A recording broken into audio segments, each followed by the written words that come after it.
17,412. That was the number of individual deployment vectors I calculated in the first 72 hours of the Varican orbital descent.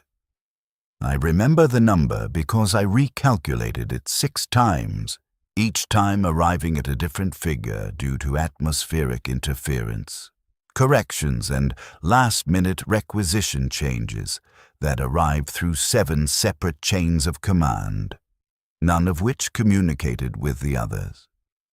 The actual number of landers that reached the surface intact was 12,903. I logged the discrepancy. No one asked me to explain it.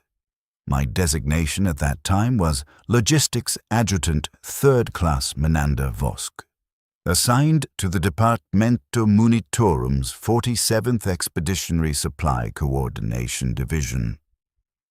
I'd held that posting for 9 standard years. Before that, I served in the Officio Strategos as a junior computational assistant, which meant I spent my days verifying troop manifest accuracy against transport capacity tolerances. The work was tedious, precise. It required a specific type of focus that most officers found unbearable after the first few months. I excelled at it. That excellence was what flagged my file for reassignment when High Command authorized the Varican reconquest and realized they needed someone who could track 9 million individual soldiers across a deployment zone the size of a continental mass. I was 27 standard years old when they transferred me to the Expeditionary Coordination Staff. I had never seen an actual war zone. My experience with military operations existed entirely in the form of data streams, requisition queues, and capacity calculations. I understood tonnage, cubic volume, fuel consumption rates, and personnel distribution algorithms. I did not understand what those numbers represented in terms of human bodies, machine failures, or the specific ways that atmospheric entry at terminal velocity affects unshielded cargo sections. The briefing chamber where they explained my new assignment smelled like recycled air and old furniture polish. That detail stays with me. Not important, I know, but it persists in my memory archives when other details have degraded or been overwritten by subsequent data. The officer who delivered my orders was a naval liaison whose name I never learned. He informed me that I would be responsible for coordinating ground-side deployment sequencing for the primary landing operation. 3 million soldiers in the first wave. Another 6 million in follow-up deployments across a 30-day operational window. My task was to ensure they landed in the correct order at the correct coordinates, with the appropriate equipment ratios and within acceptable casualty parameters. I asked what constituted acceptable casualty parameters for a deployment operation. He told me 8 to 12% losses were considered operationally normal for contested landings. I calculated the numbers in my head while he was still speaking. At 8%, that meant 240,000 dead before they reached the ground. At 12%, 360,000.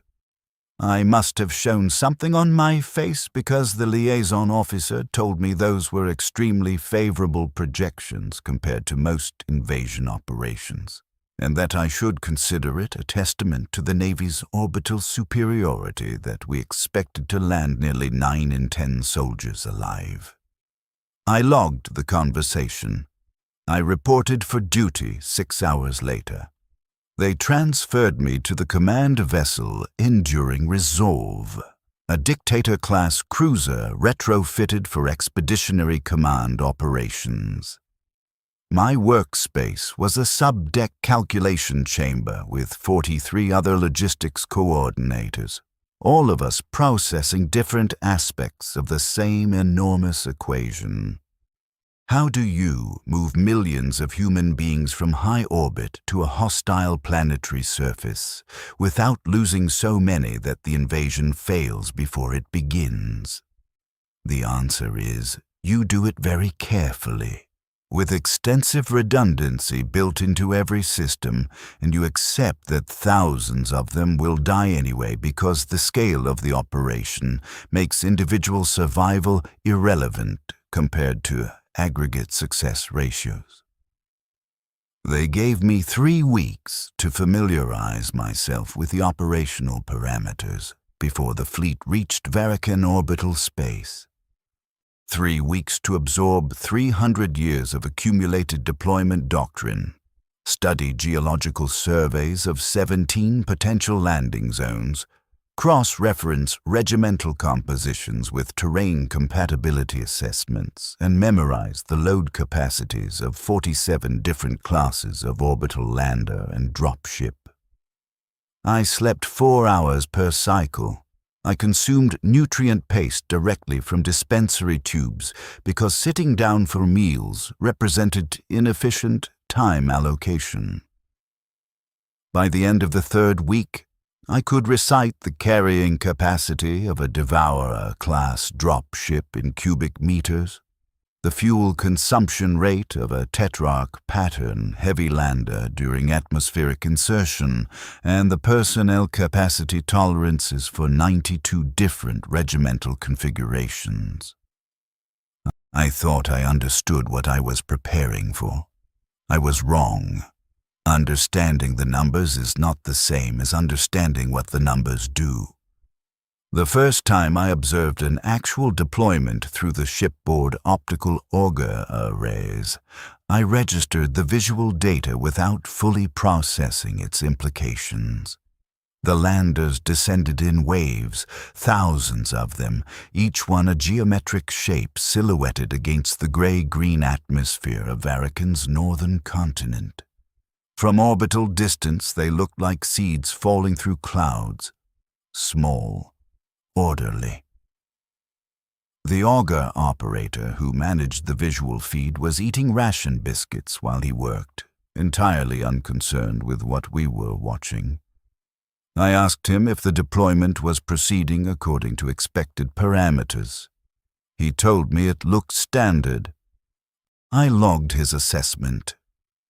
Later, during the data consolidation phase, I cross-referenced visual telemetry with impact landing coordinates and realized that 14 of the landers I had watched descend had suffered catastrophic structural failure during atmospheric entry. Not shot down, just failed. Seals ruptured by heat stress, stabilizer assemblies torn free by wind shear, hull plating compromised by microfractures that cascaded into total disintegration.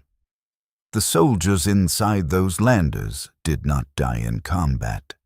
They died because the machines carrying them broke apart at 30,000 meters of altitude, and they fell the rest of the way without anything to slow them down. I calculated the casualty figures. Approximately 6,000 personnel lost. The number fell well within acceptable loss parameters. I filed the report. I moved on to the next deployment sequence. That was the first time I understood that acceptable parameters meant I was expected to account for the deaths without attempting to prevent them. The system had already factored in those losses. My role was not to save anyone. My role was to ensure the majority landed in the correct location so that the overall operation could proceed as planned. I adapted quickly. I had to. The operational tempo did not permit time for philosophical concerns about individual mortality rates. Every cycle brought new requisitions, updated deployment schedules, emergency rerouting requests from ground commanders whose landing zones had been compromised by enemy fire or geological instability. I processed the data. I calculated the alternatives. I transmitted the revised vectors. Men lived or died based on my calculations, and I learned not to think about that because thinking about it would have paralyzed my ability to function. The chamber where I worked operated in continuous cycle, 24 hours a day, measured in Terran standard for operational consistency. Other coordinators rotated in and out on 8-hour shifts, but I discovered early that maintaining continuous presence gave me better situational awareness than sleeping and returning to find 6 hours of decisions I had not participated in. I started taking stimulant compounds to extend my effective work periods to 14, then 16, then 18 hours before requiring rest. My supervisor noted the pattern and flagged it as potential health concern, then approved my extended shifts because my output accuracy exceeded department averages by 11%. I met Kyle during the 3rd week of primary deployment operations. He was a Navy ground liaison officer, which meant his job was to coordinate between shipboard command and the surface engineering teams who are constructing the landing infrastructure. He showed up in my calculation chamber looking for someone who could explain why his construction crews were receiving conflicting priority assignments for roadway construction. Apparently, 3 different regimental commands had submitted requisitions for the same transport corridor, and his engineers did not know which project to complete first. I pulled up the requisition queue and identified the problem immediately. All 3 requests had been filed through separate command channels with identical priority designations, which meant the distribution algorithm had flagged them as equivalent urgency and assigned them simultaneously. The system was functioning correctly according to its operational parameters. The issue was that the operational parameters were designed for sequential deployment, not parallel operations. I explained this to Kyle. He stared at me for several seconds, then asked me if I was telling him that the requisition system had accidentally ordered his crews to build the same road 3 different times, because no one had programmed it to recognize duplicate assignments. I told him that was an essentially accurate summary, though technically the system had ordered them to build 3 separate roads in the same location using different engineering specifications, which was worse. He started laughing, not loudly, just a brief exhalation that might have been exhaustion or disbelief or both. Then he asked me which project his crews should actually build. I cross-referenced the 3 requisitions against deployment sequencing and determined that the 88th Cadian would require the corridor 4 days before the other regiments. I told him to build to Cadian specifications and ignore the other 2 requests unless their deployment schedules moved forward. Kyle thanked me. He asked for my designation and whether he could request my assessment on future priority conflicts. I told him I was Adjutant Vosk and that he could submit requests through standard liaison channels, though I noted that if he needed rapid response, submitting requests directly to my work terminal would bypass the coordination queue. He logged my terminal designation. He started sending requests directly to me the next day.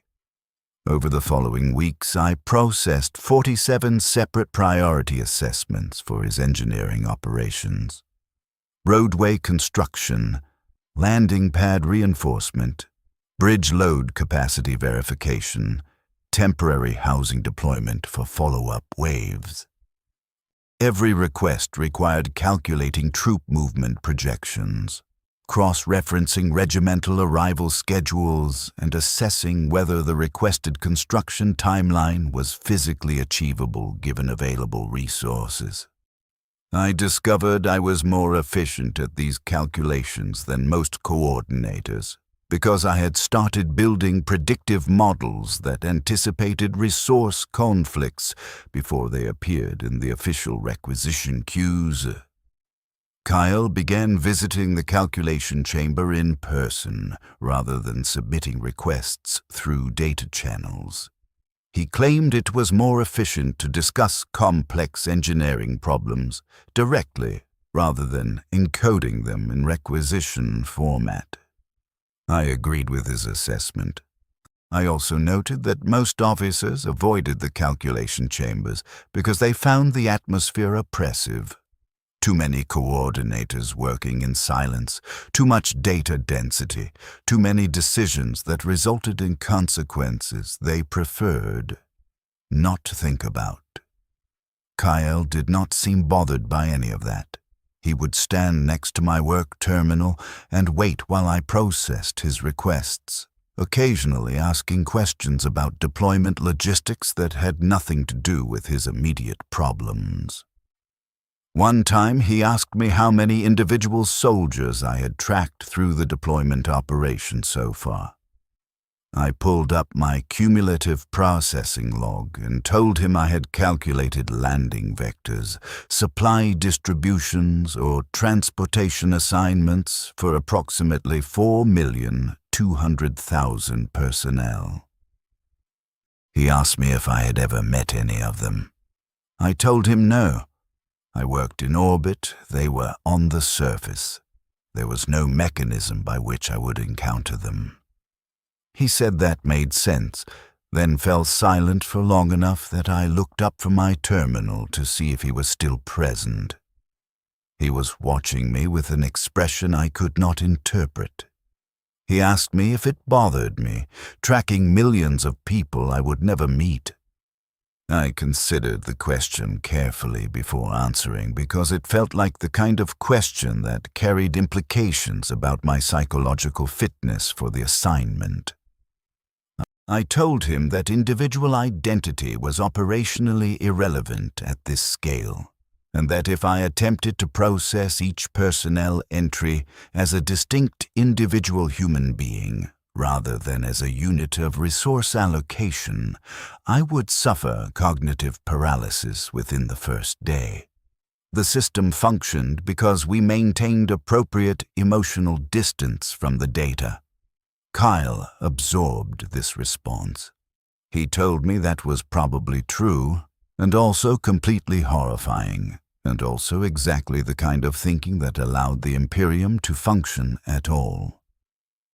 Then he submitted his next construction priority request and left. I thought about that conversation for longer than was operationally efficient. I returned to it during rest periods, examining the statement from multiple angles. Was I horrifying? I was performing my assigned function with above-average accuracy. Was the function itself horrifying? Possibly. But someone had to perform it, and I was measurably better at it than most alternatives. Did that justify the function? I had no answer for that, so I filed the question as unresolved and returned to work. The deployment operation continued. Weeks became months. The initial landing zones had been secured, which meant follow-up waves could deploy with reduced anti-aircraft threat profiles. Casualty rates for atmospheric insertion dropped from 10% to 6%, then to 4%. I logged the improvement as evidence of successful operational security. Thousands of soldiers still died during deployment. Thermal shield failures, navigation errors, hostile ground fire from positions the orbital surveys had missed. But thousands more survived than projections had anticipated, which meant the operation was exceeding performance expectations. I worked 17-hour shifts regularly now. My supervisor had stopped flagging it as concerning and had started citing my output as departmental performance standard. Other coordinators began requesting my assistance with complex distribution problems. I developed a reputation for solving logistics puzzles that other adjutants classified as unsolvable, usually by identifying overlooked variables in the resource allocation algorithms or finding creative interpretations of transport capacity regulations. Kyle kept visiting, once every few days, sometimes more frequently during periods of intensive construction activity. His engineering teams were building the infrastructure that would allow the invasion force to operate inland from the coastal landing zones, reinforced roadways capable of supporting super-heavy armor columns, fortified bridge structures across the major river systems, supply depot networks positioned according to projected advance vectors. Every structure required materials, personnel, construction equipment, and time, all of which had to be coordinated through my calculation queues. I learned to recognize his footsteps in the corridor outside the chamber. He walked differently than most officers, slightly slower, less concerned with projecting urgency. When he entered the chamber, he would navigate directly to my workstation without asking for directions, having memorized its location after the first dozen visits. We developed what I classified as operational efficiency rapport. He would describe an engineering problem. I would ask 3 or 4 clarifying questions. Then I would calculate the solution and transmit the necessary requisitions while he waited. The entire process rarely took more than 15 minutes. But he usually stayed longer, asking questions about other aspects of the deployment operation or explaining technical details about construction challenges his crews were encountering. I found these conversations, I am searching for the correct descriptor, useful, no, engaging, closer. They provided context for the data I was processing. When Kale explained that the bridge his crews were constructing across the Varric River had to support the weight of Baneblade-class super-heavy tanks moving in convoy formation, it transformed the bridge from an abstract requisition entry into a specific engineering challenge with clear failure consequences. If the bridge collapsed under load, an entire armored company would be destroyed, and the advance would stall until alternative crossing points could be secured. Understanding that made me better at prioritizing construction resources, or perhaps I am retroactively justifying why I allocated more time to Kale's requests than operational efficiency strictly required. That is possible. My memory archives from this period show decision patterns that are difficult to explain through pure logistics optimization. He was present in the calculation chamber the day the catastrophe occurred at Landing Zone Secundus. I was processing routine supply distribution when the priority alert appeared in my queue.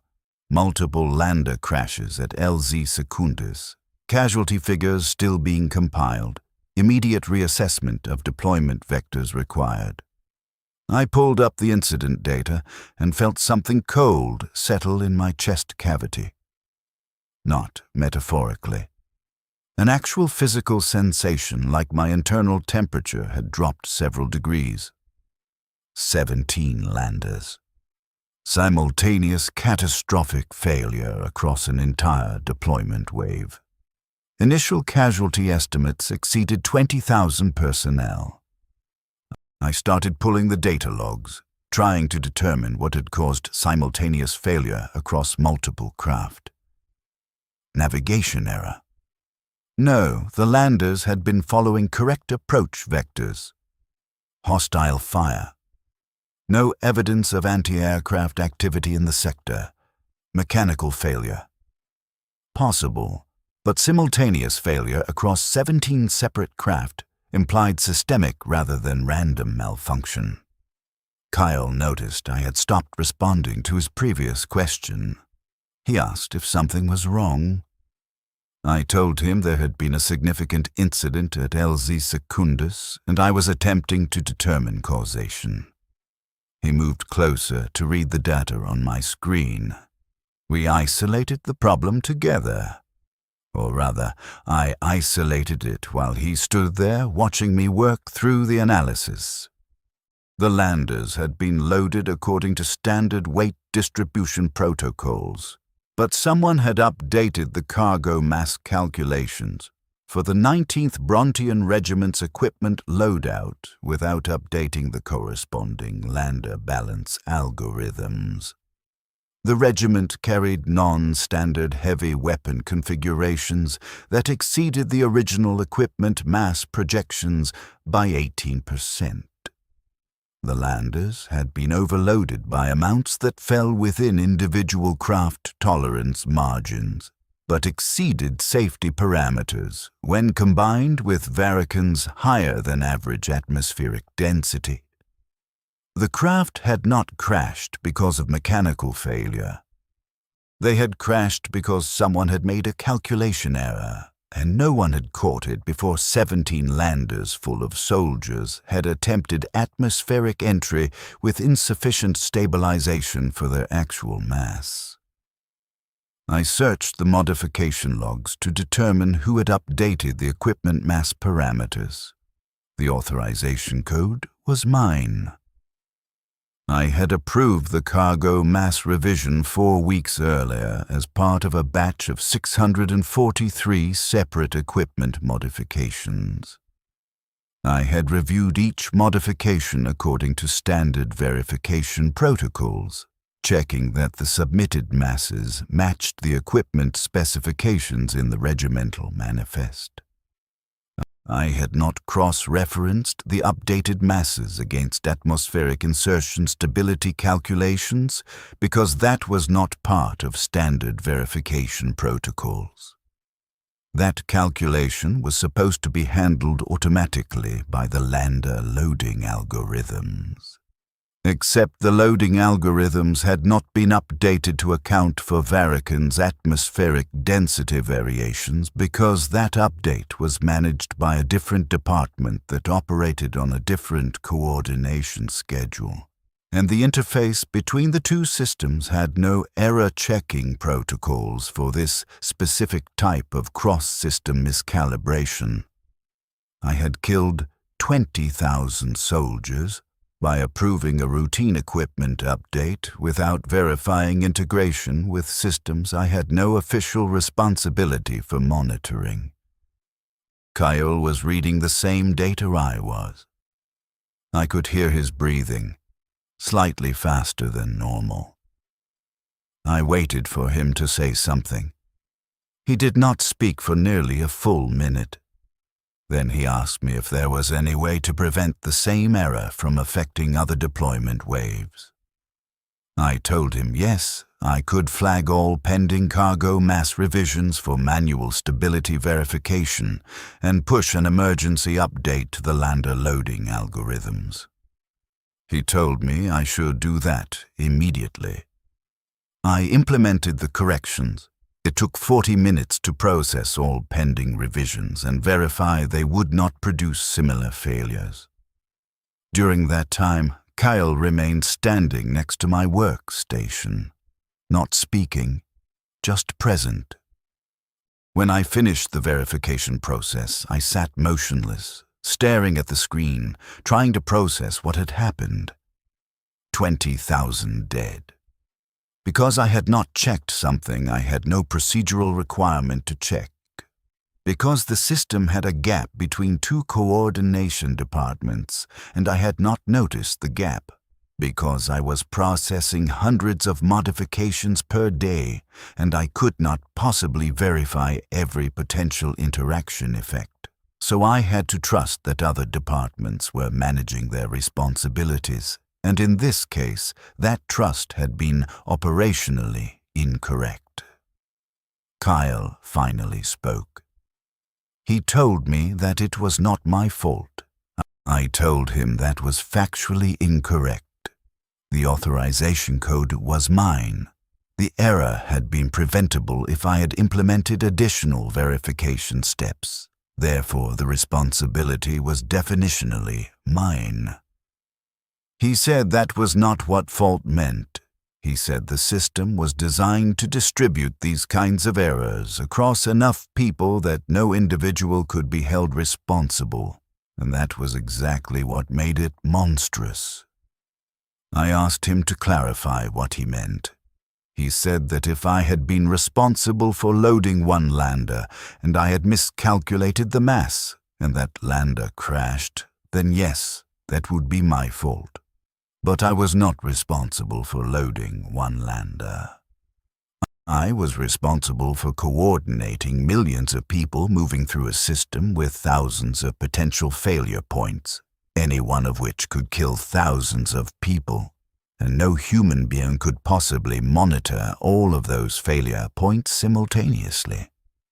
The system was designed to exceed human cognitive capacity, which meant errors were inevitable, which meant deaths were inevitable, and blaming the individual coordinators for systemic design failures was how the Imperium maintained operational function without ever fixing the underlying problems.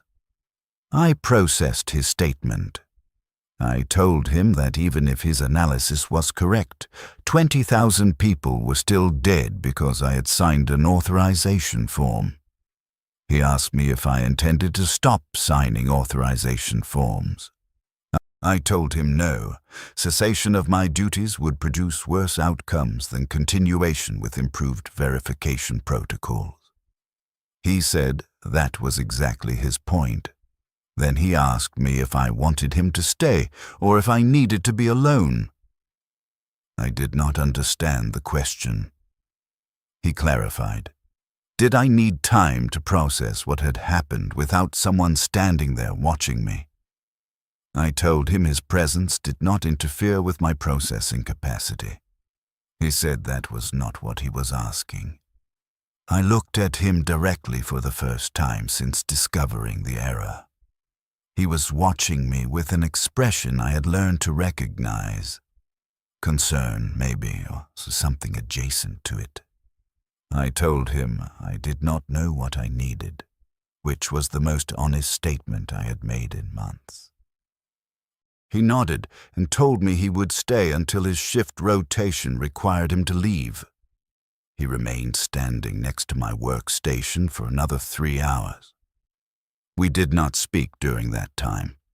I continued processing deployment data, implementing the new verification protocols, calculating revised landing vectors for the remaining waves. He stood there and occasionally asked questions about my work that had no operational relevance, like how I kept track of which regiments had already deployed versus which were still in orbit, or whether the calculation chamber had always been this cold, or if the environmental systems were failing. Eventually, his comm beat chimed with a priority summons from his engineering coordinator. He told me he had to return to his section, but that I could reach him through standard liaison channels if I needed consultation on construction priorities. Then he left. I continued working. The deployment operation continued. The casualty figures from LZ Secundus were logged, analyzed, and filed. The investigation board determined that the incident had resulted from systemic coordination failure across multiple departments, with no individual coordinator identified as bearing primary responsibility. My name appeared in the report as having processed the relevant cargo modification, but so did 17 other coordinators who had handled various aspects of the lander loading sequences. The investigation concluded with recommendations for improved cross-departmental verification protocol. No one was disciplined. No one was reassigned. The system absorbed the error.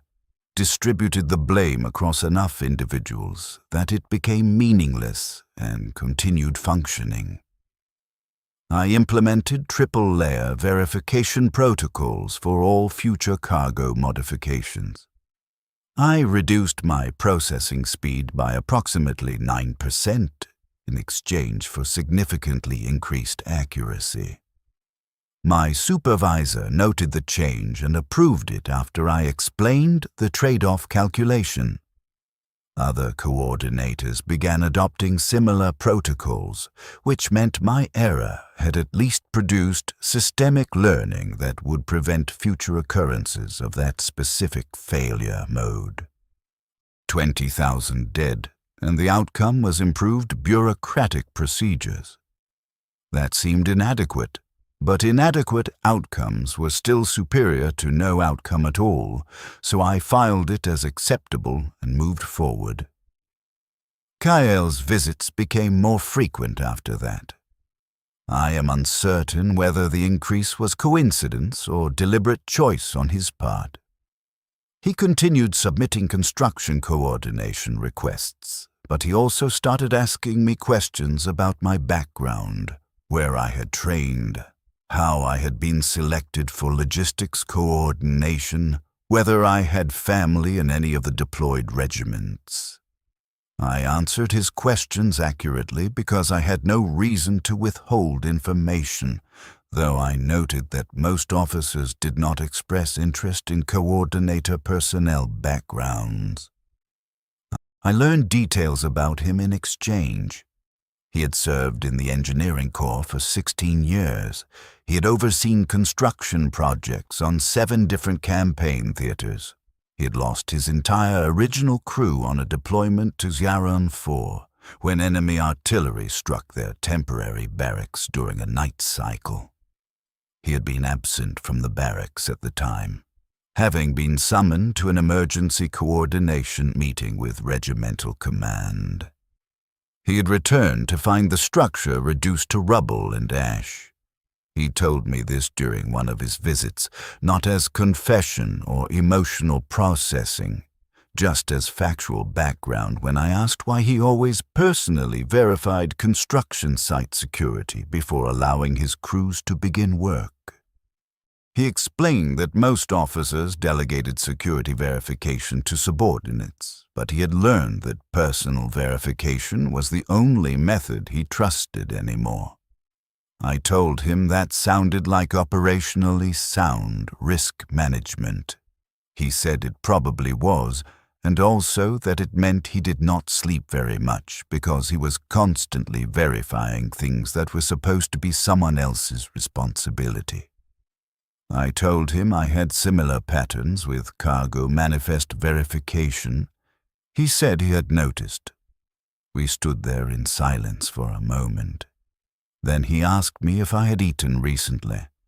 I told him I had consumed a nutrient supplement tube approximately 6 hours earlier.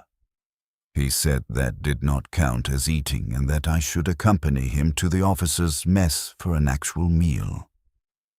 I told him I had 14 pending requisitions that required processing.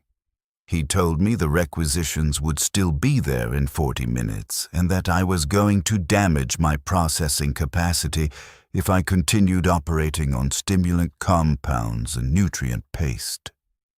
I went with him. I'm still not entirely certain why I agreed. Perhaps because his assessment was operationally correct. My efficiency had been declining slightly over the previous week due to accumulated rest deficit. Perhaps because no one else had expressed concern about my physical maintenance, and the attention was unusual, different. I lacked precise vocabulary for what I experienced. The officers' mess was nearly empty at that hour, most personnel being on shift rotation. Kael obtained 2 trays of standard ration packs and directed me to a table in the corner section. The food was slightly better than what I usually consumed, which was not difficult since I usually consumed compressed nutrition paste that tasted like industrial lubricant, We ate. He asked me about my training background, so I explained the computational aptitude assessments that had flagged me for Munitorum service, the specialized logistics training at the Scholastica Administratum, the progression from data processing to active coordination. He listened without interrupting, occasionally asking clarification questions. Then he told me about his own training, engineering technical school on his home world, conscription into the Imperial Guard at 19, transfer to specialized combat engineering after he demonstrated aptitude for structural mathematics. He described it the same way I described my own background, as a sequence of events that had occurred to him, decisions made by systems and authorities beyond his control, a path he had followed because alternatives had not been available. I noted the similarity in our narratives. We had both been selected by the Imperium's sorting mechanisms and assigned to functions we performed competently but had not chosen. He agreed with my assessment. Then he said that at least we were useful, which was better than being one of the millions who got fed into the system and ground up without producing anything valuable. I asked him if he considered the soldiers who died in deployment crashes to be valueless. He was silent for several seconds. Then he said that was not what he meant, and that I was absolutely right to call it out, and that he was sorry for phrasing it that way. He said that every single person in this invasion force had value, and that the fact that the system treated them as expendable resources did not make that true. It just made the system monstrous. I told him that the system was all we had, and that calling it monstrous did not change our obligation to make it function as well as possible. He said I was right, and also that we should never stop recognizing that the system was monstrous, because the moment we accepted it as normal was the moment we stopped being human. I thought about that statement for a long time. I am still thinking about it now. We finished eating. I returned to my workstation. The requisitions were still there, exactly as he had predicted. I processed them with slightly improved efficiency due to having consumed actual food instead of nutrient paste. My rest cycle that night was longer and deeper than usual. Kyle continued visiting. Our conversations became longer, ranging beyond immediate operational concerns into philosophical territory I had not explored since my training assessments. He asked me questions that had no correct answers, whether I thought the Imperium could function differently, whether individual deaths mattered at the scale we were operating at, whether we were responsible for the harm caused by systems we did not design but chose to participate in. I found these conversations disturbing, not because I disagreed with his questions, but because thinking about them interfered with my ability to process data efficiently. If I allowed myself to consider each casualty figure as representing actual human death rather than statistical variance, my processing capacity degraded significantly. The emotional weight became cognitively paralyzing. I told him this during one of our conversations. He asked me if I thought that was the point, that the system deliberately operated at scales that exceeded human emotional capacity, so that the people running it would not be paralyzed by the horror of what they were doing. I told him that seemed like a reasonable hypothesis. He said it was also a pretty damning commentary on how the Imperium functioned. I had no response to that. I returned to my terminal. He stood there for a while longer, then left to attend to his construction coordination duties. The deployment operation entered its final phase.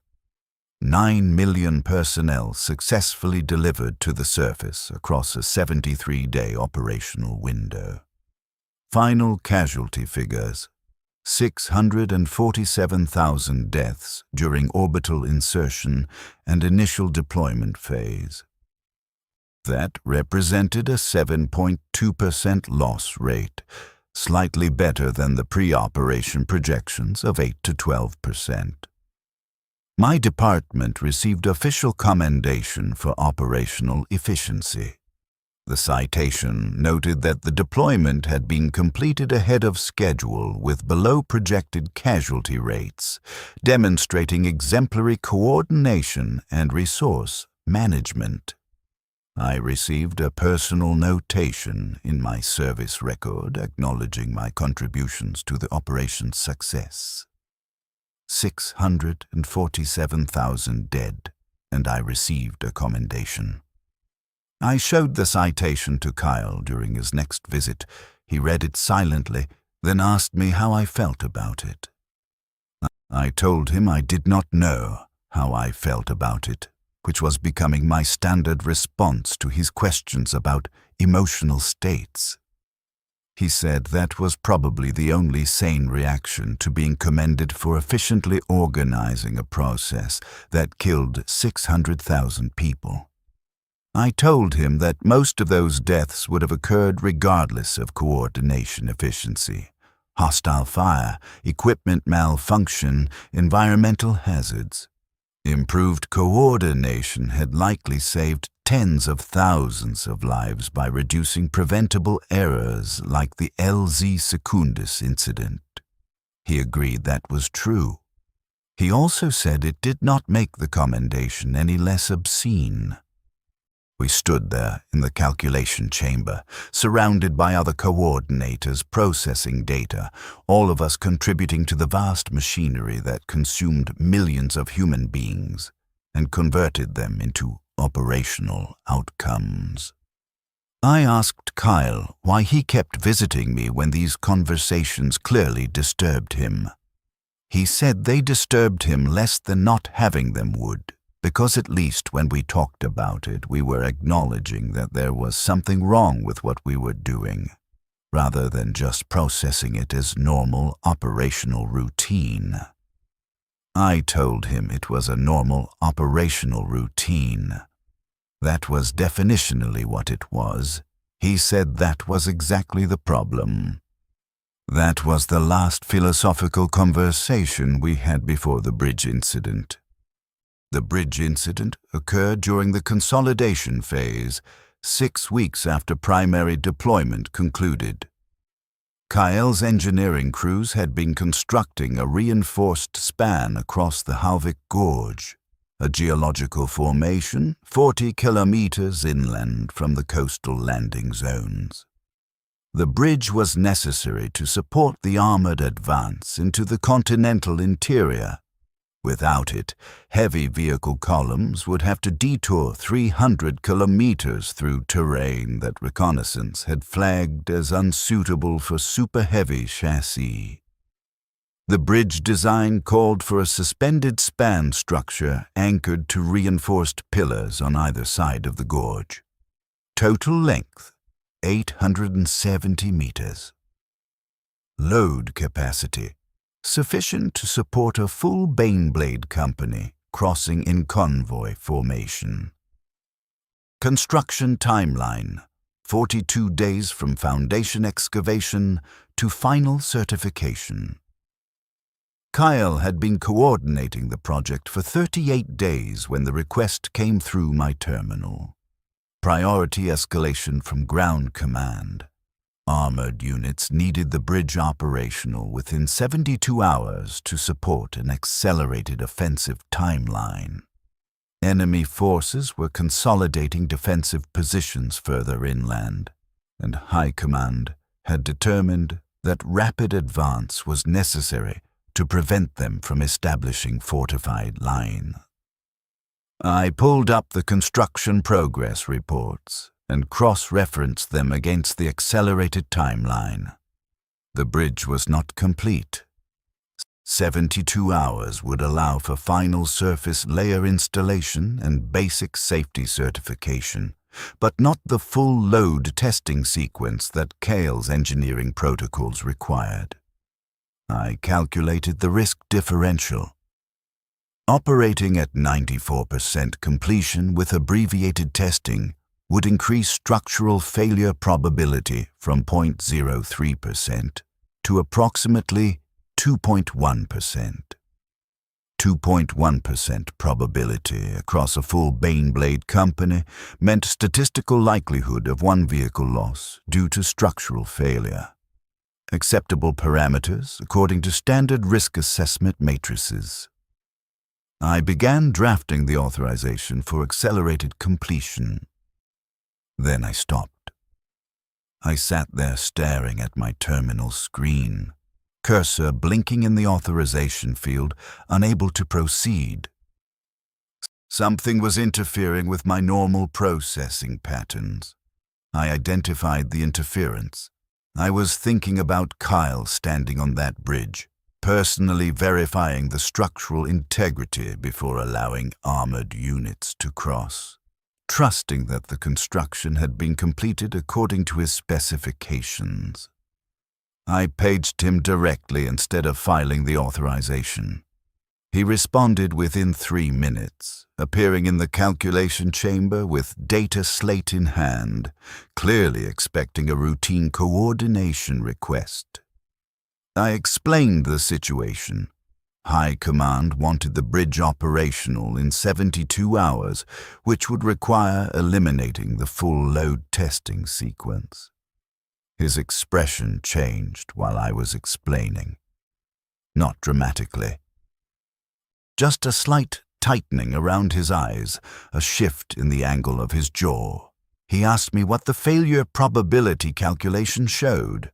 I told him 2.1% with abbreviated testing versus 0.03% with full protocols.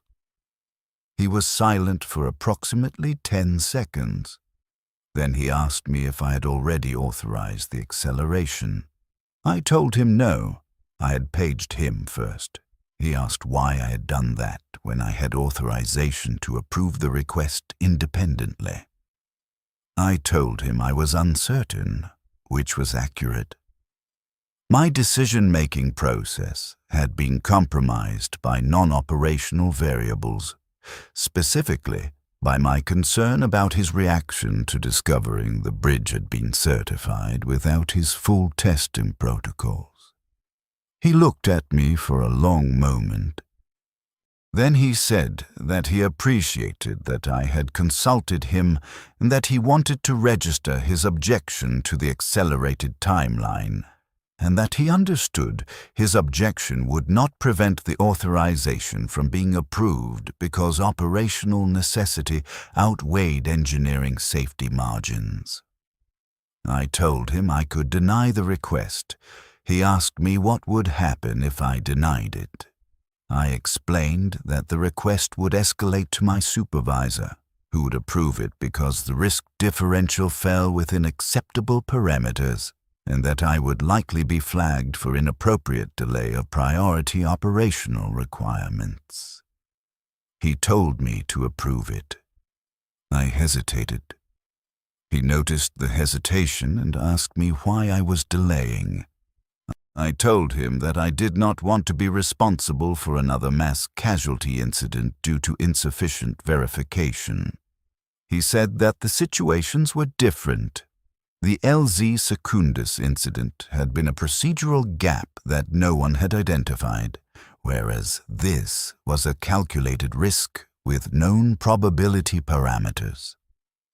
Command was making an informed decision to accept slightly elevated risk in exchange for operational advantage.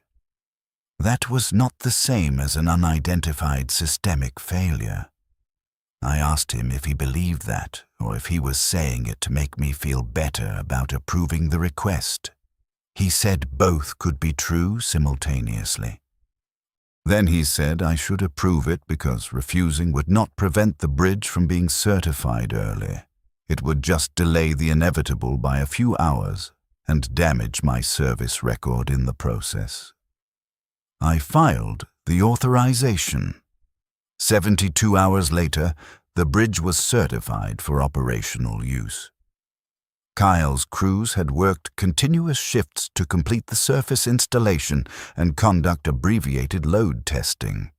The testing showed the structure performed within expected tolerance ranges, though Kyle noted in his final report that full verification would have provided better confidence margins.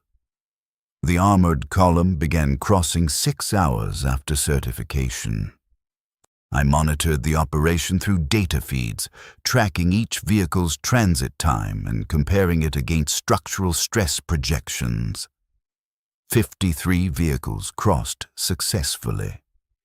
The 54th was a Baneblade variant designated Indomitable Fury, mass rating 419 tons, fully loaded. The bridge collapsed when Indomitable Fury reached the span's midpoint. The data feeds showed structural failure initiating in the southern anchor assembly, cascading through the suspension cables within 2.3 seconds. The entire span section dropped into the gorge, taking Indomitable Fury with it.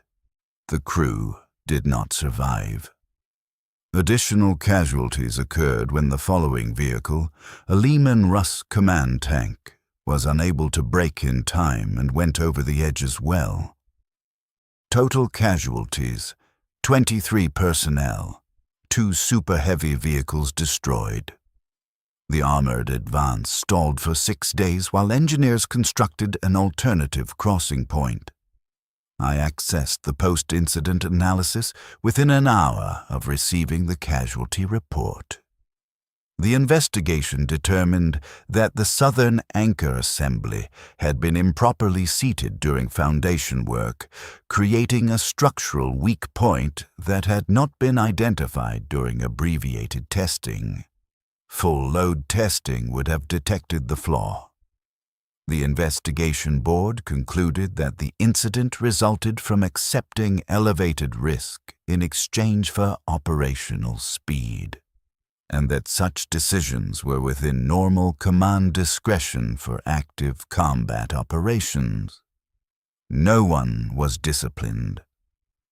The report noted that all personnel had followed authorized procedures and that the structural flaw had been a latent defect that could not have been identified without testing protocols that time constraints had not permitted. I went looking for Cale. I found him in the engineering coordination section, sitting at his terminal, staring at the same incident report I had just read. He did not look up when I entered. I stood there for several seconds before he acknowledged my presence. He said he had been right about the 2.1% probability. I told him that statistical probability was not the same as prediction, and that the specific failure mode had not been anticipated by the risk assessment.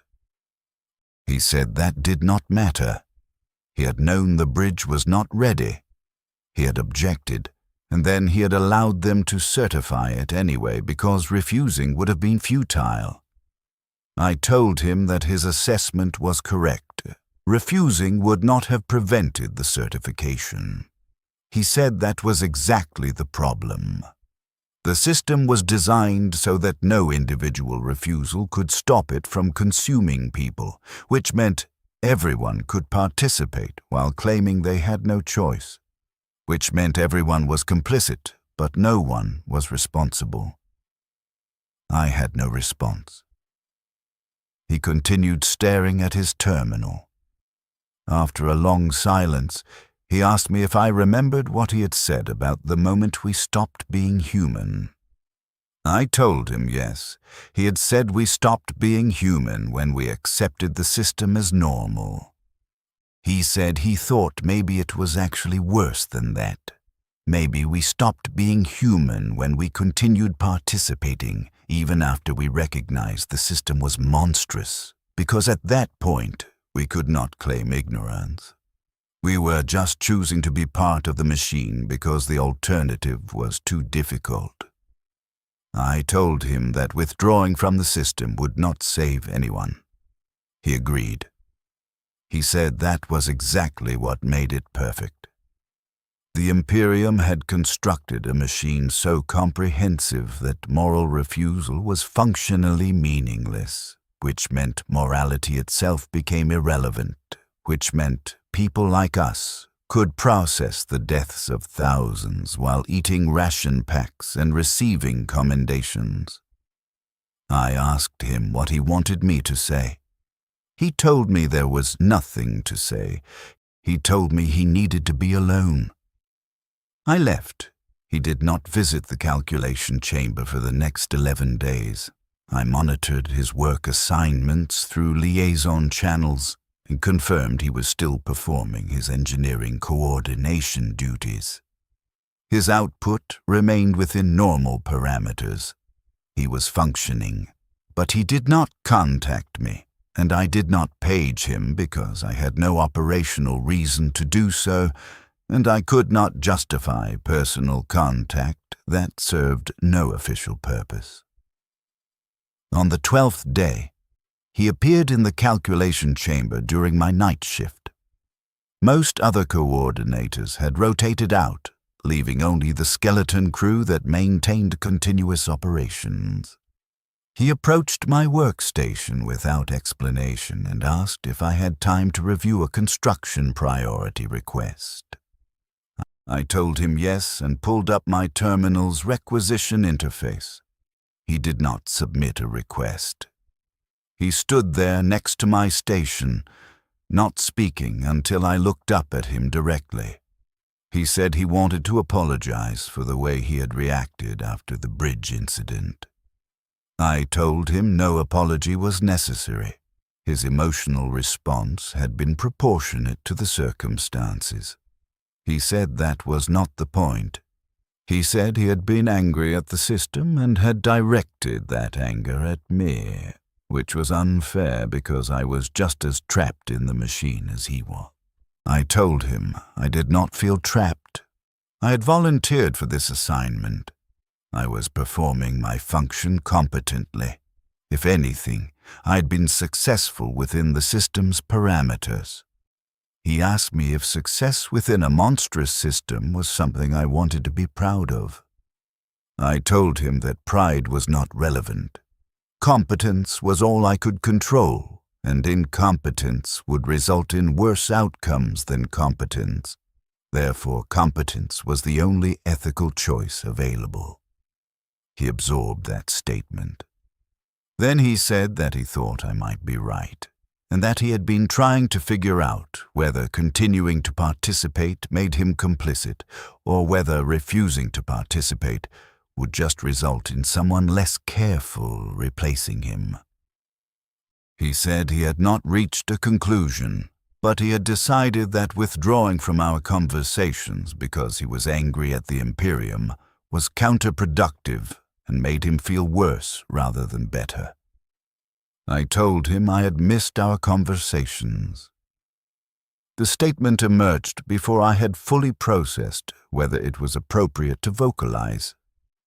He looked surprised, then something else, an expression I could not name but that made the temperature regulation in my chest cavity malfunction briefly. He asked me if I wanted to accompany him to the observation deck. I told him I was on shift rotation.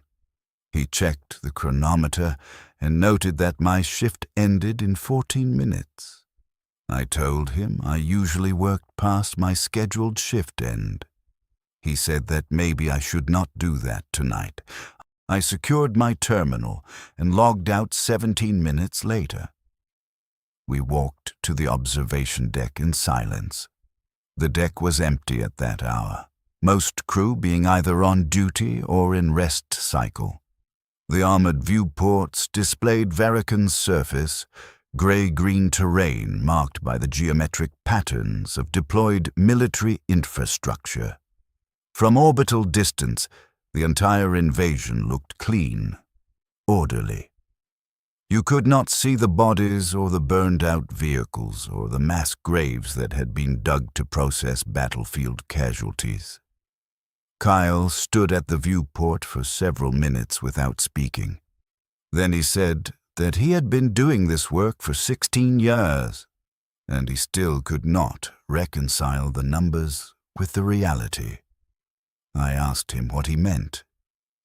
He explained that when he calculated structural requirements for a bridge that would carry 10,000 vehicles, the number 10,000 was just an abstract value in an equation. But 10,000 vehicles meant 30 to 50,000 crew personnel, each of whom was a distinct individual with history and consciousness, and his bridge would either support their crossing or it would not, and if it did not, they would die because he had made an error in his calculations. I told him I experienced similar dissociation between the data I processed and the reality it represented. He said he had assumed as much, which was why he had kept visiting me, because I was the only person he had encountered who seemed to understand that the work we were doing was both necessary and unforgivable at the same time. I asked him how something could be both necessary and unforgivable. He said that was the essential horror of the Imperium. It created situations where all available choices were morally compromised, and then it demanded that you make those choices anyway, and punished you for hesitating. We stood there watching the planet slowly rotate beneath us. I found myself thinking about the 647,000 casualties from the deployment phase and the 23 additional casualties from the bridge collapse and all the other casualties I had not personally been involved with but which were occurring constantly across the entire invasion theater. The numbers were almost meaningless at that scale. 647,000 was not a quantity I could visualize or emotionally process. It was just data, but Kyle was not data. He was standing next to me. I could observe his breathing pattern and the specific angle of his shoulders and the way he kept flexing his right hand, like he was working out tension in the joints.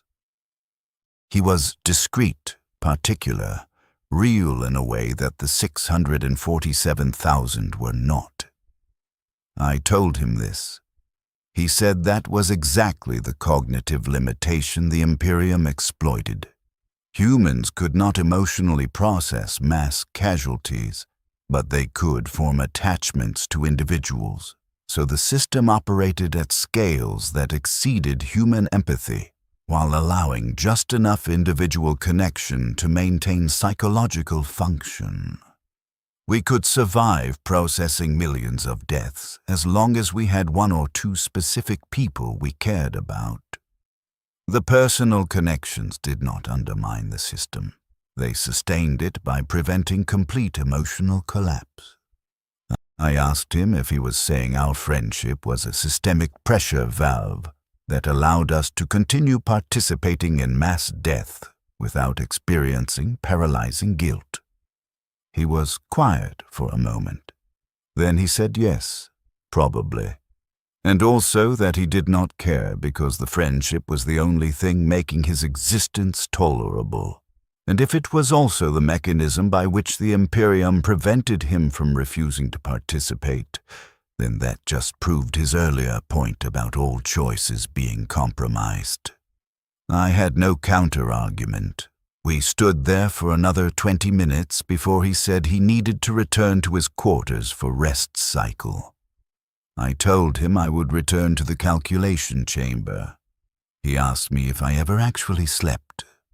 I told him yes, though perhaps not as much as medical guidelines recommended. He said I should consider following medical guidelines more closely. I told him I would consider it. We both knew I would not. He left. I returned to my terminal. The work continued. Over the following months, the invasion transitioned from deployment phase to occupation consolidation. My responsibilities shifted from coordinating active troop movements to managing supply distribution for garrisoned forces. The work was less intense but more tedious. Endless requisitions for food, ammunition, medical supplies, replacement parts, fuel. Everything the invasion force required to sustain itself across extended occupation. Kyle's engineering section similarly transitioned from combat construction to infrastructure hardening. His crews built permanent fortifications, established industrial facilities for local manufacturing, and upgraded the temporary roads and bridges they had constructed during the invasion into permanent transportation networks. The work was important but less urgent, which meant longer construction timelines and fewer emergency priority escalations. We fell into routine. He visited the calculation chamber every few days, sometimes with legitimate coordination requests, sometimes just to talk. I learned details about his life that had no operational relevance. He had been conscripted from a factory world in the Segmentum Tempestus. His parents had both worked in ore processing facilities. He had 2 siblings who had also been conscripted but assigned to different regiments that he had lost track of decades ago. He asked about my background, so I told him about growing up in a Scholastica Administratum preparatory facility, about never knowing my parents because I had been identified as administratively gifted at early age and transferred to specialized training, about learning to process numbers before I learned to process emotions, because emotional intelligence had not been part of the curriculum. He said that explained a lot about me. I asked what it explained. He said it explained why I was so competent at this work and also why I seemed confused whenever he asked me about my emotional states. I told him that confusion was accurate. I had never developed strong frameworks for identifying or processing emotions because my training had emphasized analytical cognition over emotional intelligence. He asked me if that bothered me. I told him I could not determine whether it bothered me because I lacked clear reference points for what normal emotional processing should feel like. He said that was possibly the saddest thing anyone had ever told him. I asked why it was sad. He said because I had been systematically denied the development of a fundamental aspect of human consciousness, and I did not even have sufficient framework to recognize what I had lost. I thought about that for several days.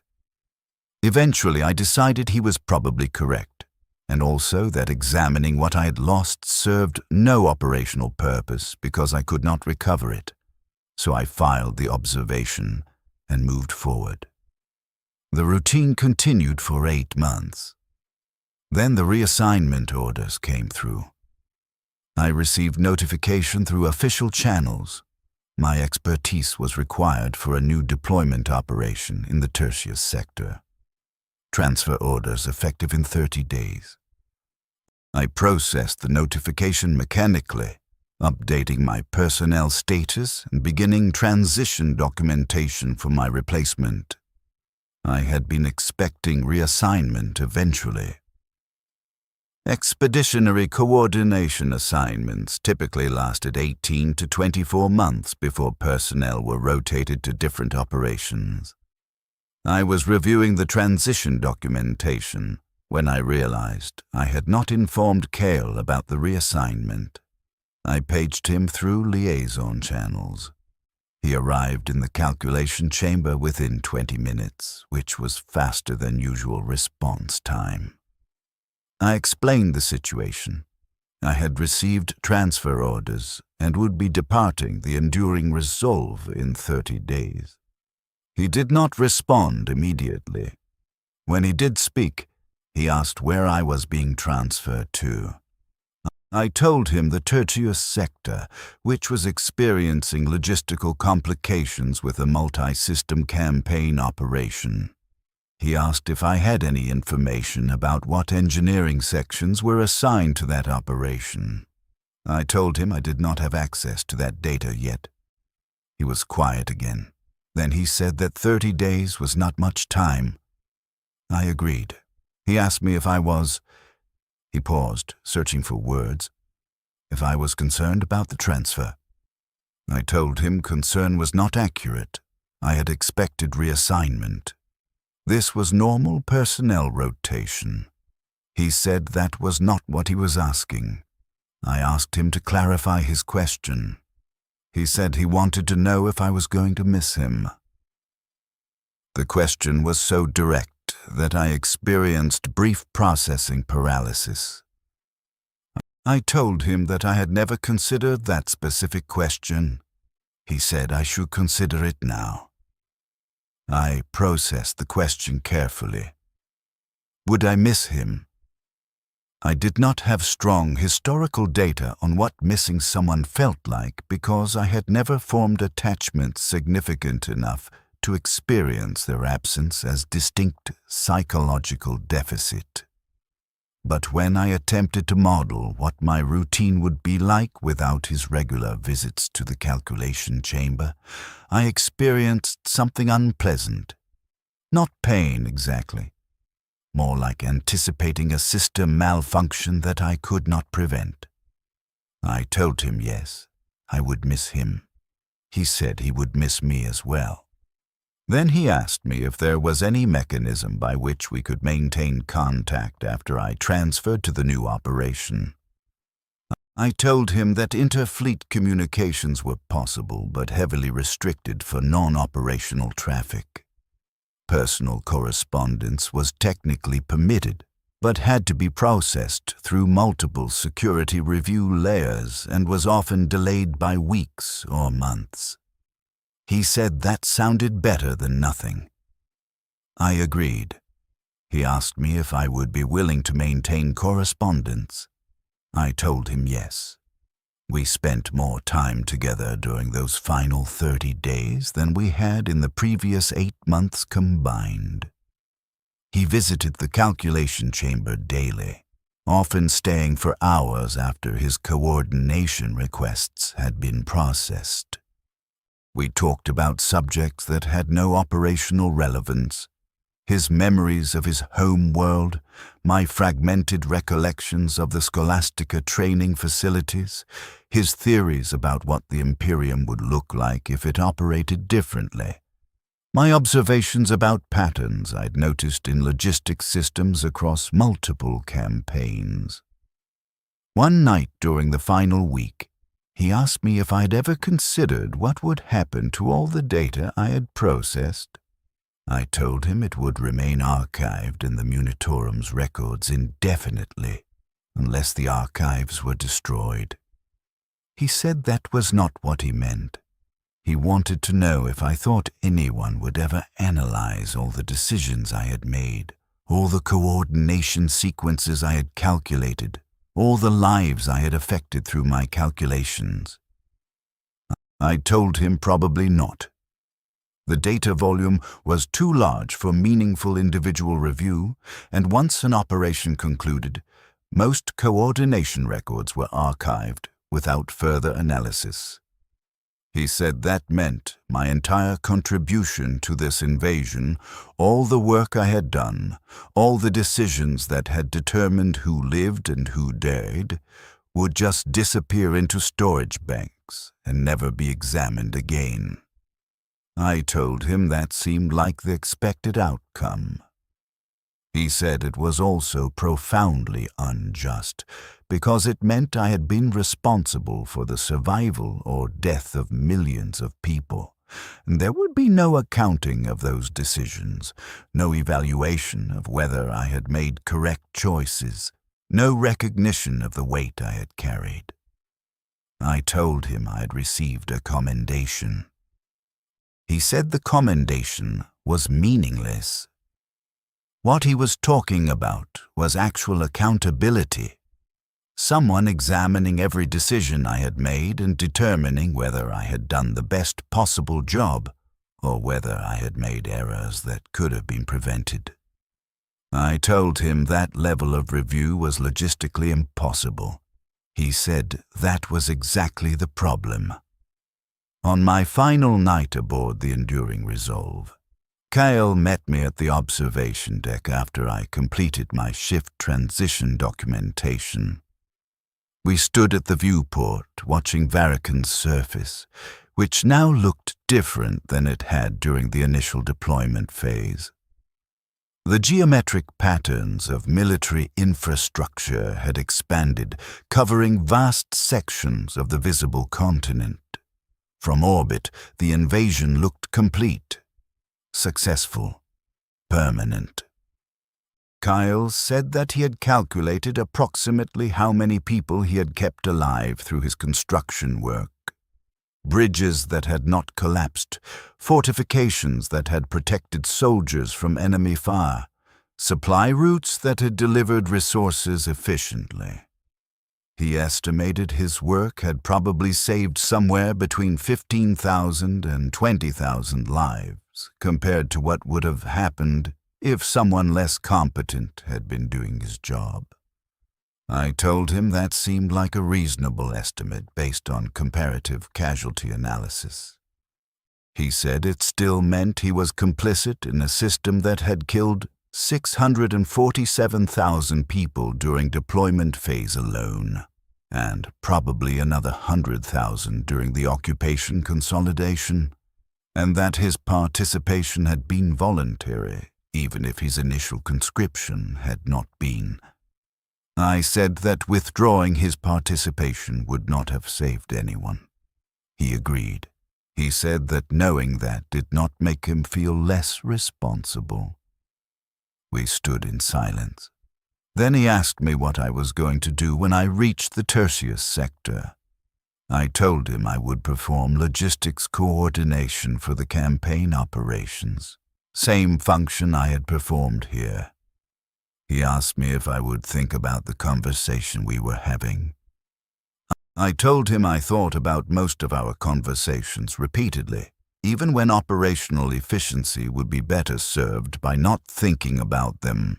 He said that he thought I had changed since we first met. I asked him to specify what changes he had observed. He said that when he had first met me, I had processed everything as pure data, with no indication that I recognized a moral dimension to the work. But over the months, he had watched me start to hesitate before approving certain authorizations, start to ask questions about consequences that were not technically part of my responsibilities, start to show signs of recognizing that the numbers I processed represented actual human costs. I told him I was uncertain whether that change represented improvement or degradation of my operational capability. He said it was definitely degradation of capability, and also definitely an improvement in terms of my humanity. Then he said that he hoped I would not lose that capacity for hesitation, because the moment I stopped hesitating was the moment I would become just another component in the machine. I told him I would try to remember that. He said that was all anyone could do. Try to remember that the system was wrong even while participating in it, because forgetting was how you became the system. He asked me if I would write to him. I told him yes. He said he would write back, though he warned me that he was not particularly skilled at written correspondence. I told him I would value any communication he chose to send. We stood there for another hour.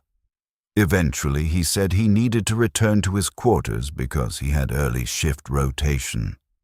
I told him I had transport departure in 6 hours and should probably complete my final personnel checkout procedures. Neither of us moved. Finally, he said that he was grateful he had met me. and that our conversations had been the only thing that had made this deployment tolerable, and that he hoped I would be safe in the Tertius sector. I told him I was grateful for his friendship, which was the closest I could come to expressing what I actually felt, which was something much larger and more complicated than gratitude, but which I lacked vocabulary to name. He understood anyway. He told me he knew. Then he left. I completed my checkout procedures and departed the Enduring Resolve 6 hours later. The transport to Tertius Sector was a 3-week journey through warp space. I spent most of the journey reviewing the operational parameters for my new assignment and writing the first letter to Kale, which took me 4 days to compose because I had never written personal correspondence before and did not know what information was appropriate to include. The Tertius Sector operation was larger than Varican. 17 planetary systems requiring simultaneous coordination. 43 million personnel deployed across multiple theaters. My role was Senior Logistics Coordinator, which meant I supervised a staff of 32 junior coordinators while also managing high-priority distribution calculations myself. The work was consuming. I operated at near maximum capacity for the first 8 weeks, learning the new systems, establishing coordination protocols, identifying inefficiencies in the existing logistics networks. The operation was poorly organized, multiple departments operating independently without adequate data sharing, supply chains with significant redundancy gaps, deployment schedules that had not been optimized for transport capacity. I restructured the coordination framework. It took 4 months of intensive analysis and generated significant resistance from officers who had been managing the previous system and did not appreciate having their procedures revised by a newly arrived coordinator. I presented data demonstrating that the previous system had produced 14% higher casualty rates than optimized alternatives. The resistance evaporated. They implemented my revised protocols. Casualties decreased, efficiency improved. I received another commendation. I wrote to Kale every 2 weeks. The letters took anywhere from 3 to 7 weeks to reach him, depending on warp route availability and security review processing. His responses took similar time to reach me. We maintained a correspondence that was always several weeks out of phase with real time, discussing problems that had already been resolved by the time the other person read about them, offering advice that arrived too late to be implemented. It should have been frustrating. Instead, it was the only stable element in my existence. His letters provided perspective on my work that I could not generate internally. When I described the restructuring of the Tertius Sector logistics framework, he wrote back asking whether the 14% casualty reduction meant I had saved approximately 6 million lives over the course of the operation. I had not calculated it that way. I had been measuring efficiency improvements, not lives preserved. I ran the numbers after receiving his letter. His estimate was accurate. Approximately 6 million fewer casualties compared to what the previous system would have produced. I wrote back telling him he was correct. He responded asking whether I felt proud of that achievement. I told him I felt uncertain, because saving 6 million lives within a system that was structured to consume hundreds of millions felt less like achievement and more like slightly reducing the machine's appetite. He wrote back saying that was exactly the right way to think about it, and that he was proud of me anyway, and that slightly reducing the machine's appetite was more than most people accomplished. I kept that letter. I have kept all of his letters, actually. They are stored in my personal archive, which has moved with me through 7 different assignments over the following years. The physical material has degraded. Some of the text is difficult to read now, the paper having aged poorly under variable environmental conditions. But I have maintained them because they represent something I cannot adequately define. Evidence, perhaps. Proof that someone existed who understood what I was doing and did not condemn me for it. The Tertius Sector operation concluded after 18 months. I was reassigned to the Golgotha campaign, then to the Araxis suppression, then to the Helican Reek, then to operations I no longer clearly distinguish from each other because they all involve the same fundamental task.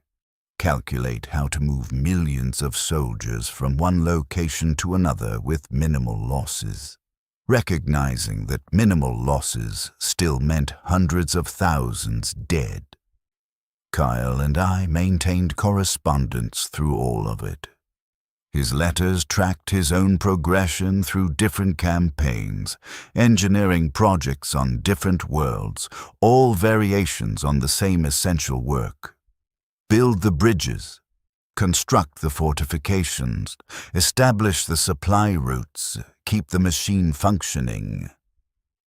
He wrote about new coordinators he encountered who reminded him of me, about commanders who made decisions that resulted in preventable casualties, about moments where he had almost refused an order and then remembered it would change nothing.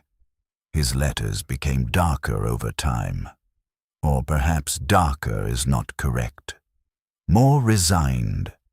He wrote less about specific incidents and more about patterns he had observed, the way every campaign consumed thousands of lives to achieve objectives that would be rendered meaningless within decades when the Imperium abandoned the systems, or they fell to new enemies. The way individual competence only served to make the machine more efficient at its consumption. The way he had stopped feeling horror and started feeling only exhaustion. I recognized the progression because I was experiencing it myself. The first few operations, I had still experienced distinct emotional responses to major casualties. By the 4th operation, I processed them mechanically. By the 7th, I had difficulty remembering specific incidents unless I consulted my archives.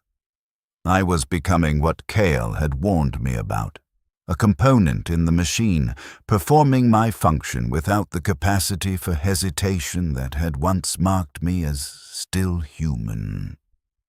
I wrote to him about this. He wrote back saying that he had experienced the same progression, and that he thought it was possibly inevitable, and that maybe the only way to survive in the Imperium's service was to gradually erode your own humanity until you became incapable of recognizing what the system was doing to you.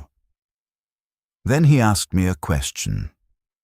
He asked me if I thought there was any point to what we were doing. Not the immediate tactical purpose.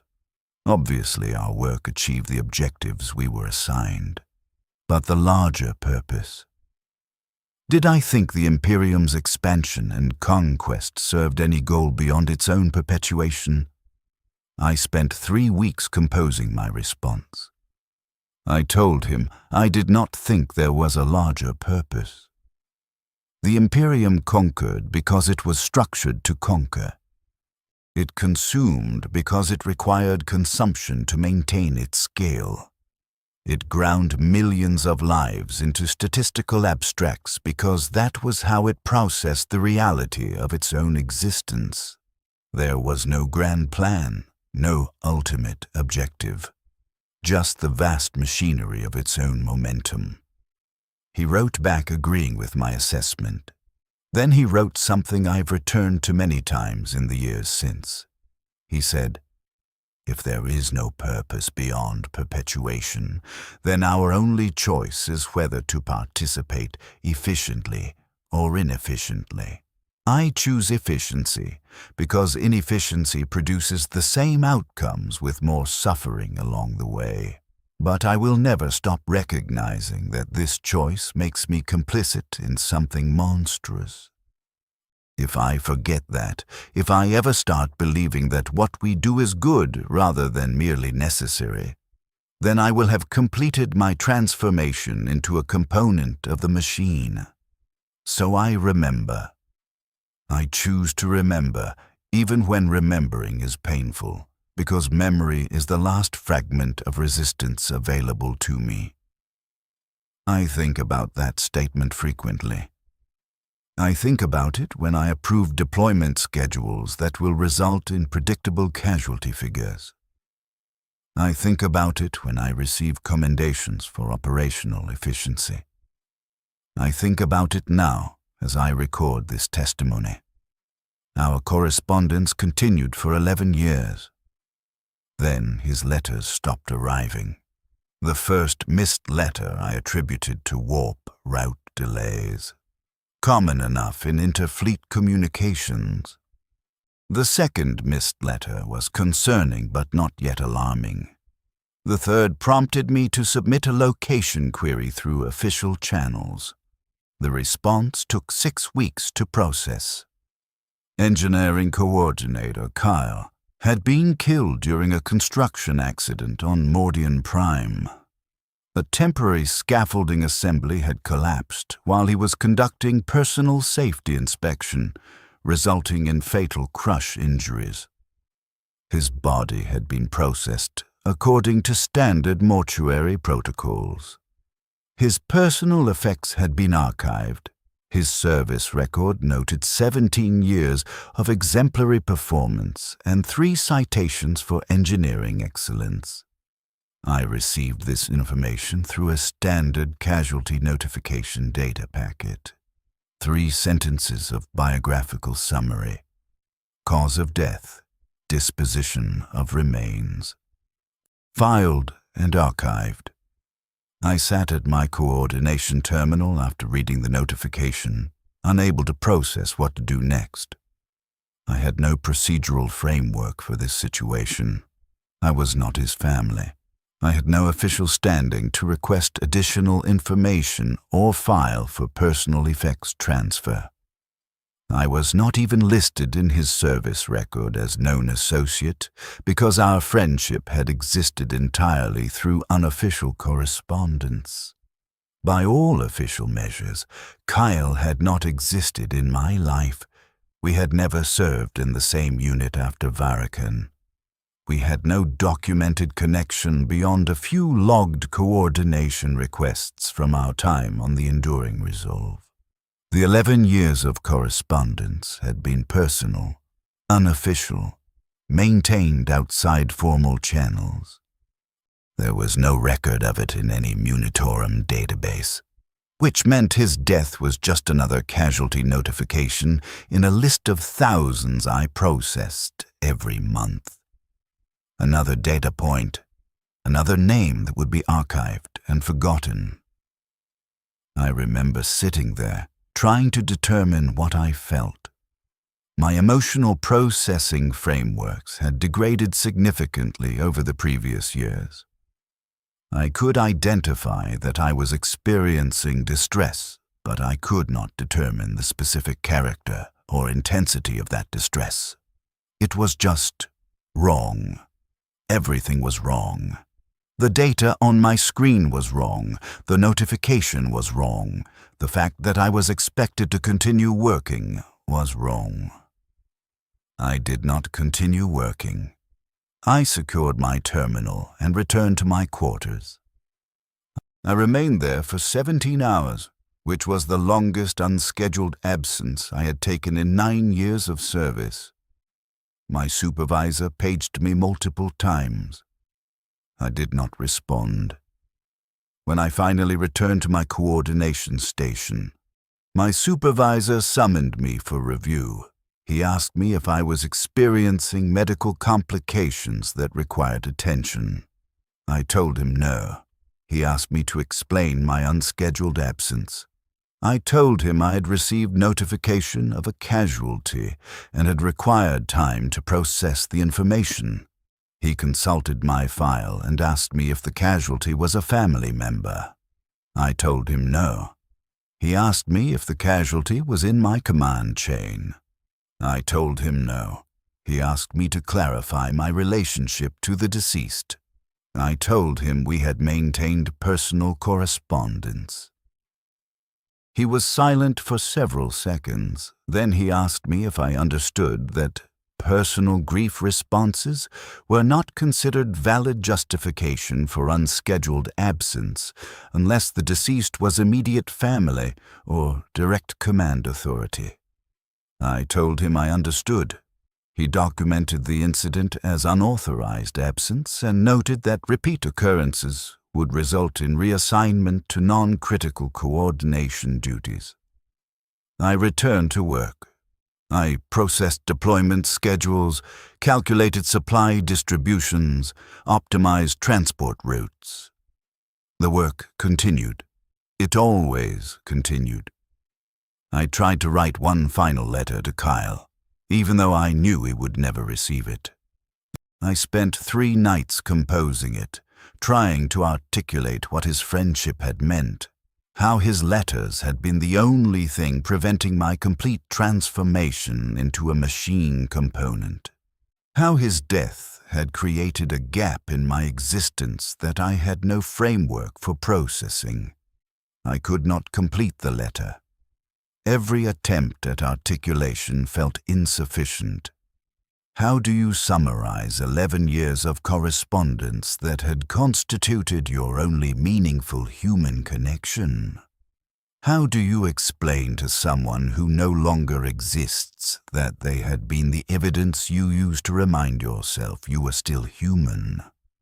I archived the incomplete letter with his other correspondence.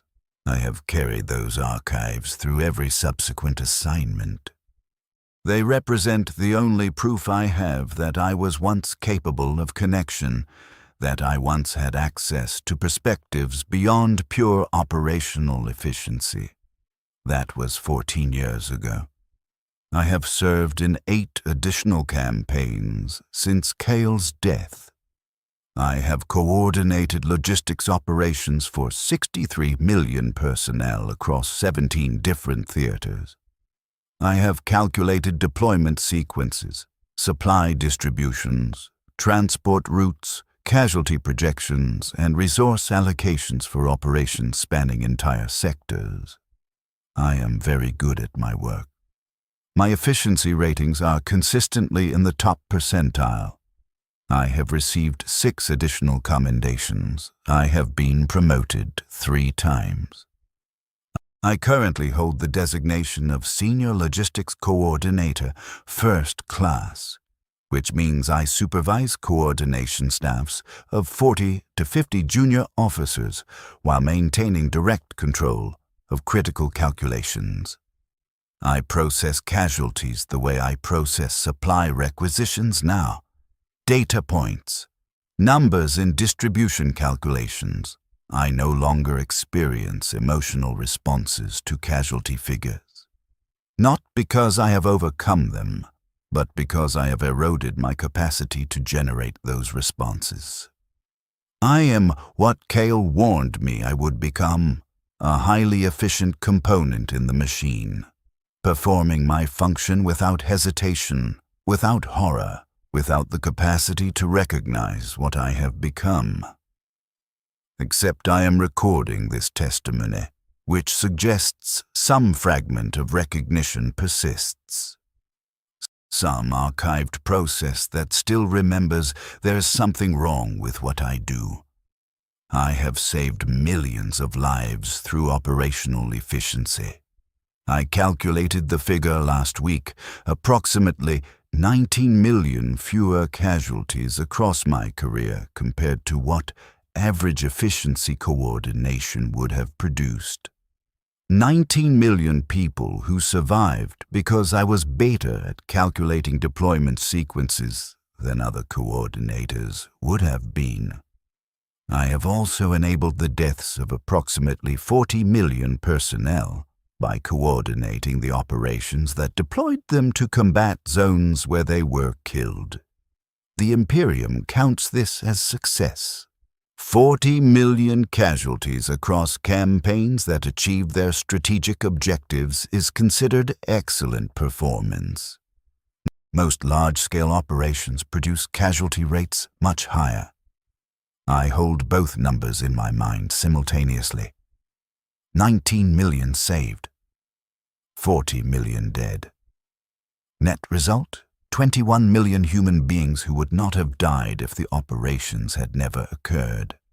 But the operations would have occurred regardless of my participation.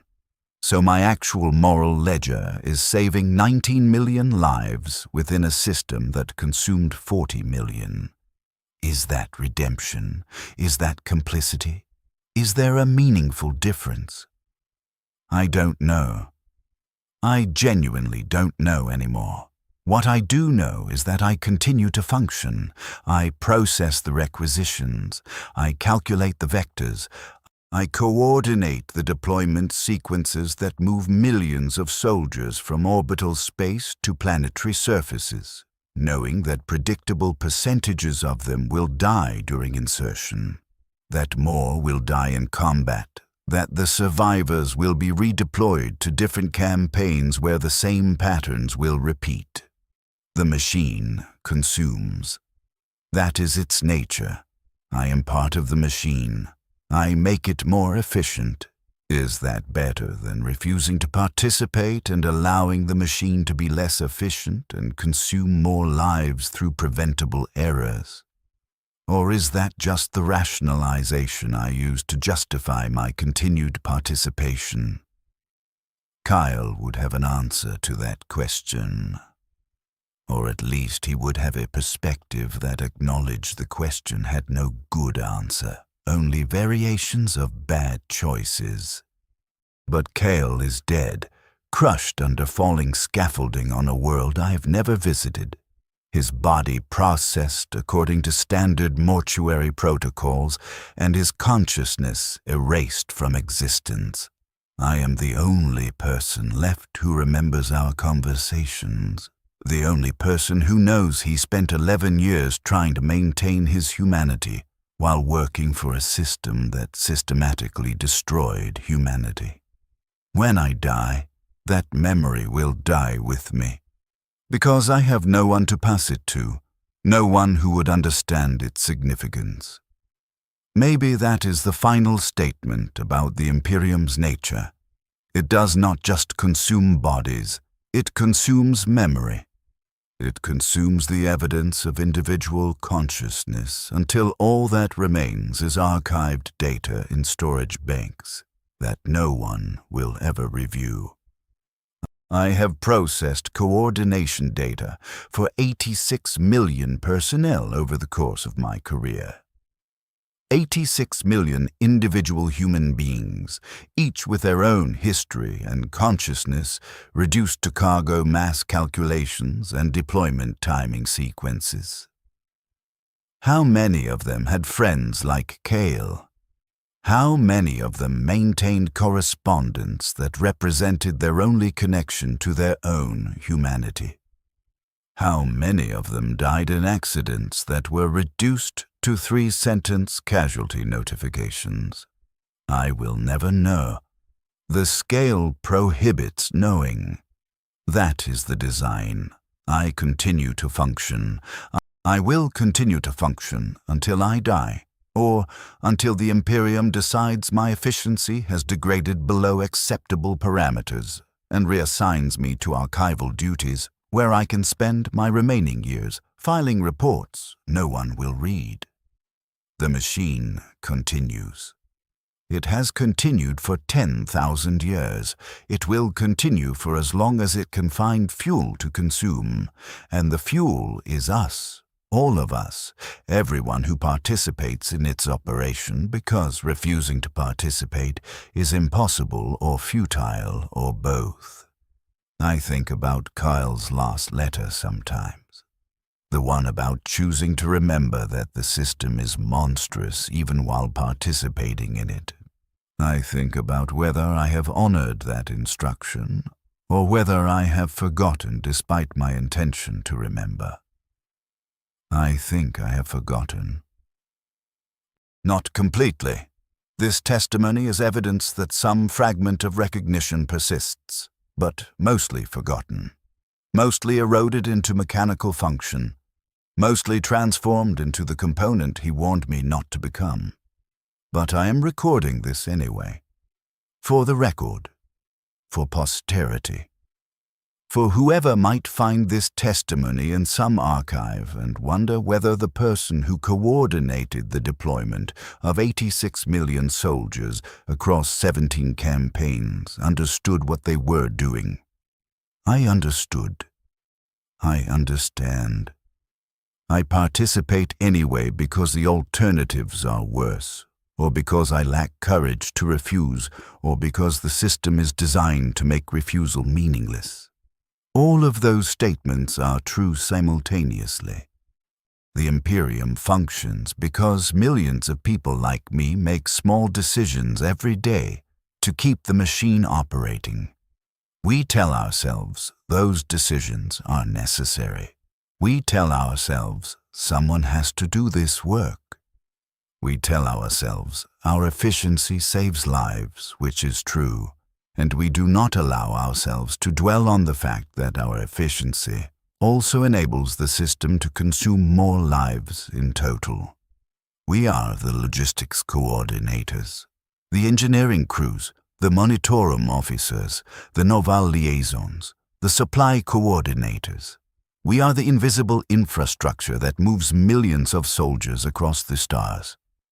We do not fight, we do not conquer, we calculate. We coordinate, we enable. And when we die, we are processed according to standard mortuary protocols and reduced to 3-sentence casualty notifications. And someone who once knew us might sit at a coordination terminal and realize that their only meaningful human connection has been erased from existence, and then they will return to work, because the work continues, always. Without exception. This is the Imperium. This is what it costs. Not just the 40 million dead. Not just the accumulated casualties across 10,000 years of eternal war. But the systematic erosion of everyone who participates, the slow transformation from human to component, from consciousness to function. From someone who remembers that the system is monstrous to someone who just processes the data and files the reports and receives the commendations. I am Senior Logistics Coordinator, First Class Menander Vosk. I have saved 19 million lives. I have enabled 40 million deaths. I am very good at my work. I will continue to be very good at my work until I cease functioning. And somewhere in the archives of a ship I served on 17 years ago, there is a calculation I made that resulted in 20,000 casualties because I approved a cargo mass revision without implementing verification protocols that were not technically my responsibility. I've never stopped thinking about that number, 20,000. Not as large as 40 million. Not as impressive as 19 million saved. But specific, particular, mine. The bridge collapsed on Varican. Kale died on Mordian Prime. The machine continues. This is my testimony. This is all I have to offer. The numbers, the data, the memory that it meant something once, before I forgot how to feel what meaning felt like. 17,412 deployment vectors in the first 72 hours. 647,000 casualties at 7.2% loss rate. 19 million saved through operational efficiency. 40 million consumed by the system I helped operate. One friend lost to a scaffolding collapsed, processed according to standard mortuary protocols. One testimony recorded for archives that no one will review. One coordinator, still functioning, still calculating, still trying to remember why memory matters when everything is reduced to data, eventually. The work continues. The machine consumes. I remain, that is all.